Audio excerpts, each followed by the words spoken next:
오늘 하나님께서 주신 말씀은 고린도전서 15장 1절에서 10절 말씀입니다.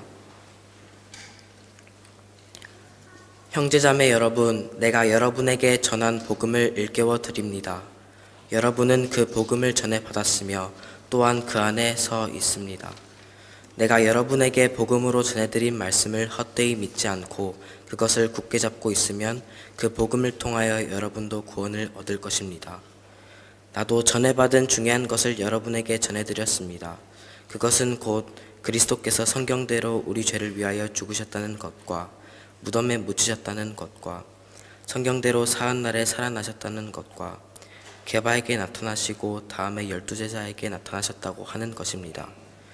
그 후에 그리스도께서는 한 번에 500명이 넘는 형제자매들에게 나타나셨는데 그 가운데 더러는 세상을 떠났지만 대다수는 지금도 살아 있습니다.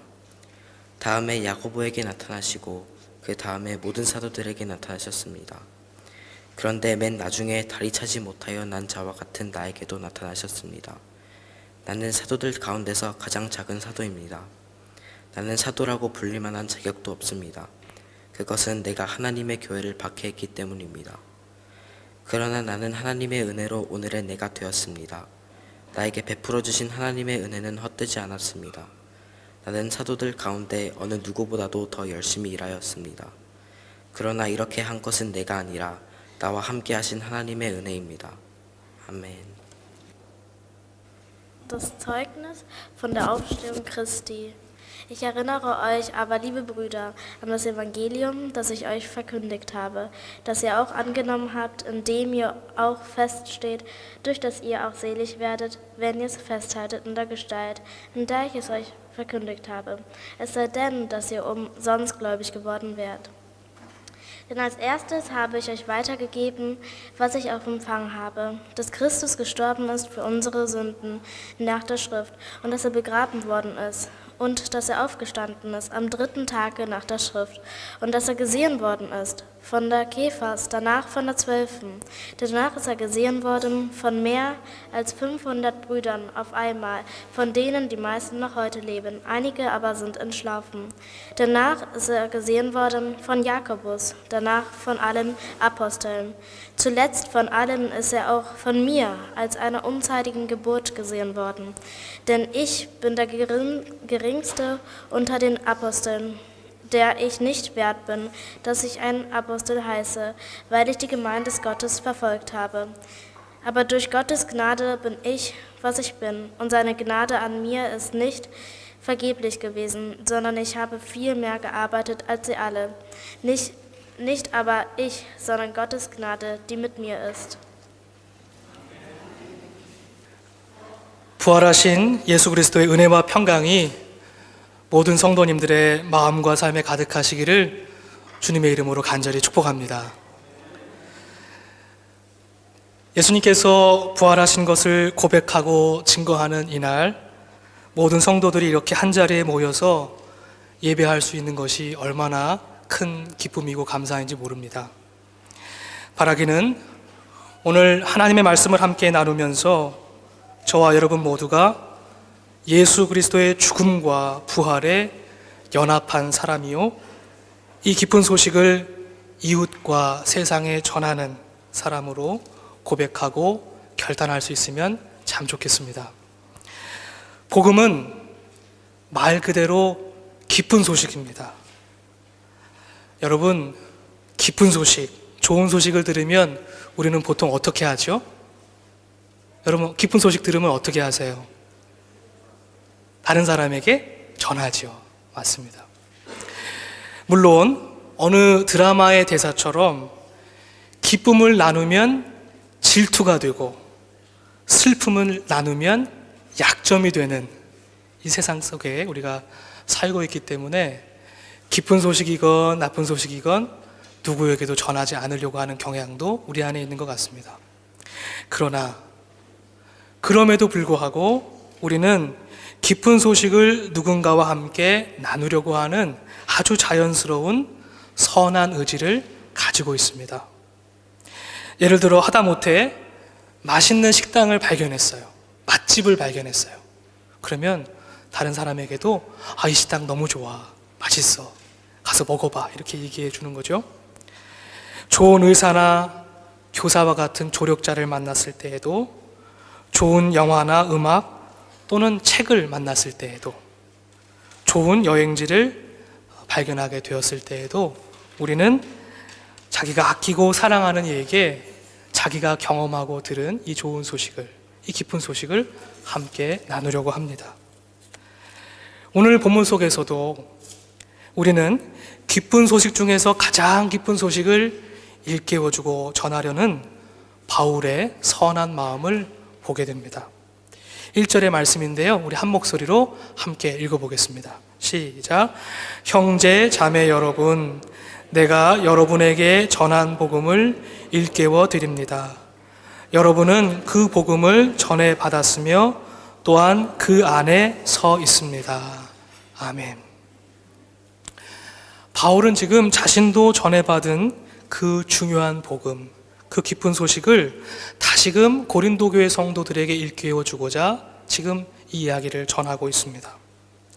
이는 고린도전서 전체의 맥락에서 볼 때 고린도 교회 성도들이 원래 전해받았던 그 복음의 기쁨을 잃어버렸다, 또는 그 복음의 소식에 일정 부분의 왜곡이 일어났다는 사실을 우리는 깨닫게 됩니다.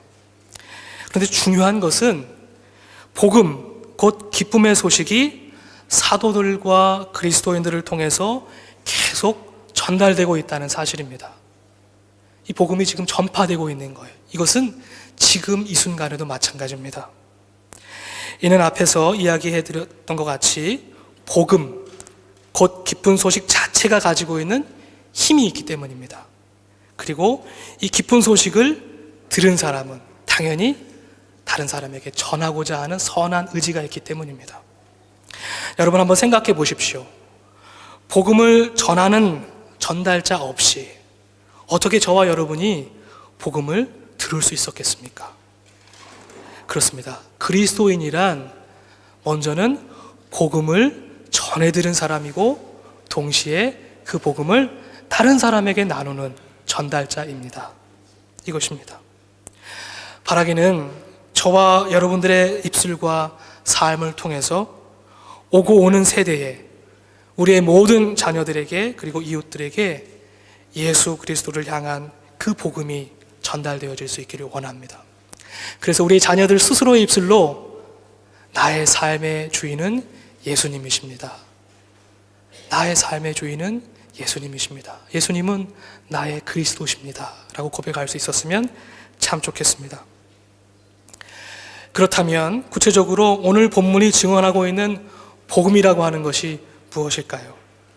오늘 본문 3절, 4절의 말씀에 기록되어 있는 것과 같이 복음은 곧 그리스도께서 성경대로 우리 죄를 위하여 죽으셨다는 것과 무덤에 묻히셨다는 것과 성경대로 사흘날에 살아나셨다는 것, 이것입니다. 정리하면 예수님께서 우리를 위해서 죽으시고 부활하셨다. 이것이 복음의 요약입니다. 복음의 전체입니다. 이것이 그리스도교 신앙과 신학의 기초입니다. 이 시간 말씀 앞에서 저와 여러분 역시 고린도 교회 성도들과 마찬가지로 복음에 대한 우리의 믿음과 태도, 그 진정성에 대해서 다시 한번 성찰하는 시간을 갖기를 원합니다. 여러분은 정말 예수 그리스도의 죽음과 부활을 복음으로 믿고 받아들이십니까? 아멘 소리가 너무 작은데요? 다시 한번 묻겠습니다. 여러분은 진정으로 복음을 기쁨으로 받아들이십니까? 감사합니다. 더욱 구체적으로 우리는 이렇게 물어야만 합니다. 왜? 그리고 어떻게?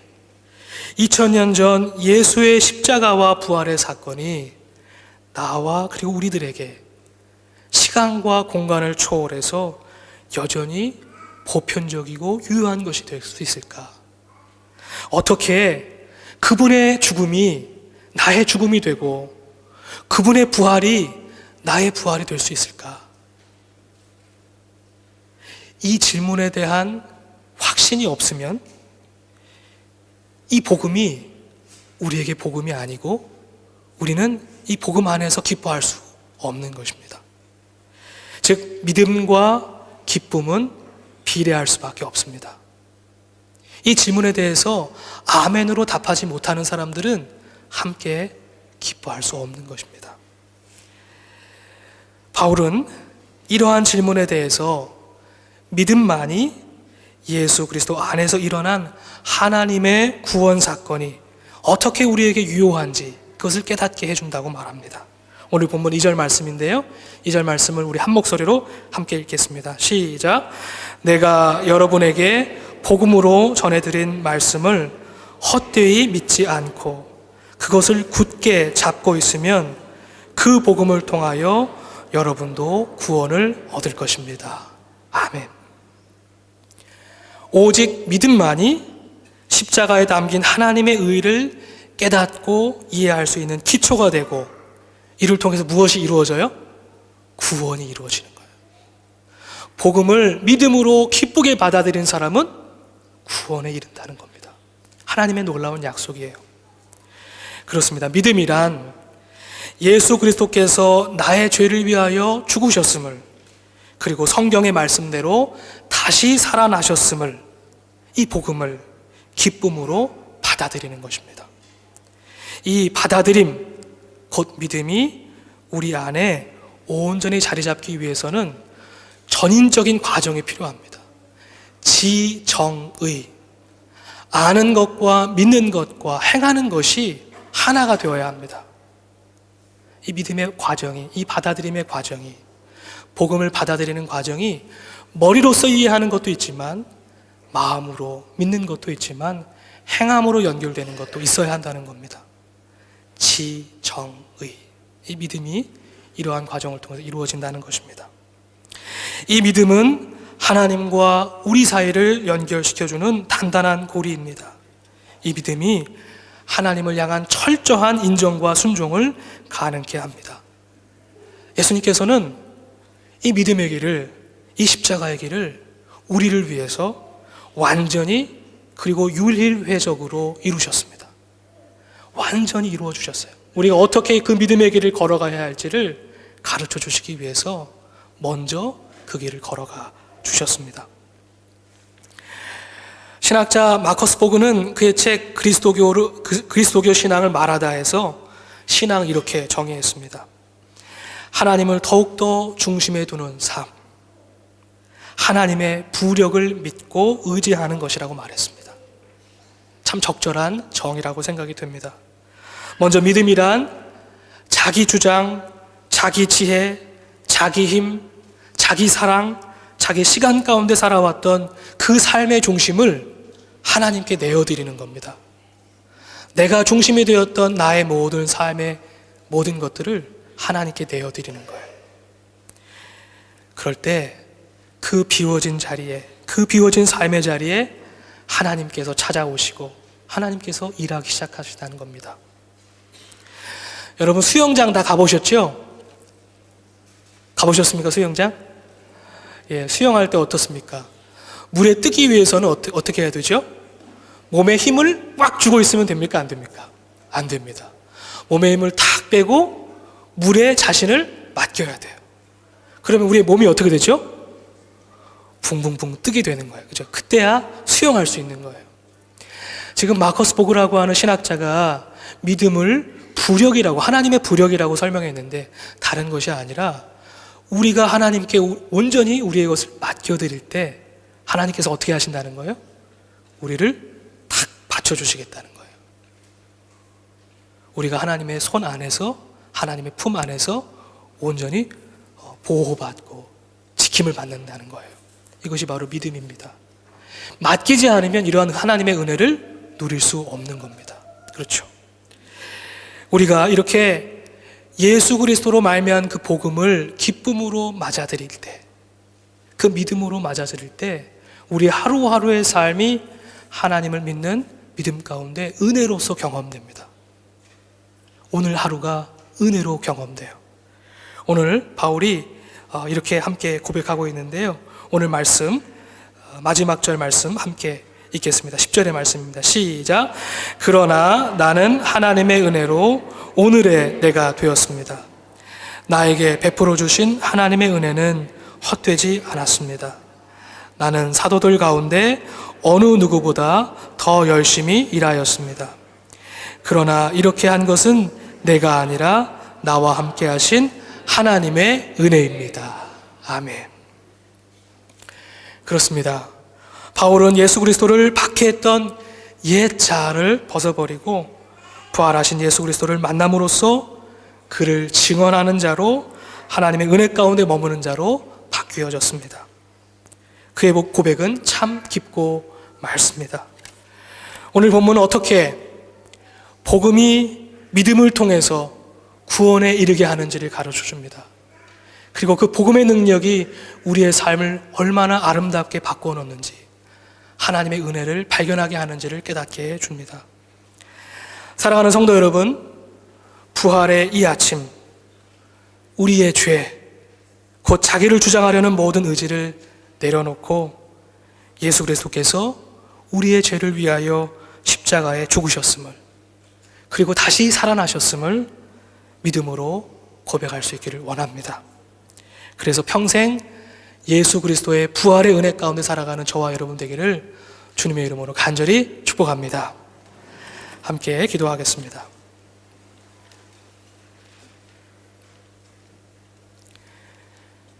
하나님 아버지, 부활의 아침, 우리의 온 몸과 마음으로 주께서 우리를 위하여 죽으시고 부활하셨음을 믿음으로 고백합니다.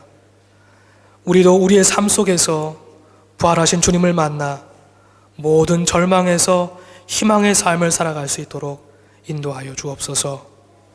예수 그리스도 이름으로 기도드립니다. 아멘.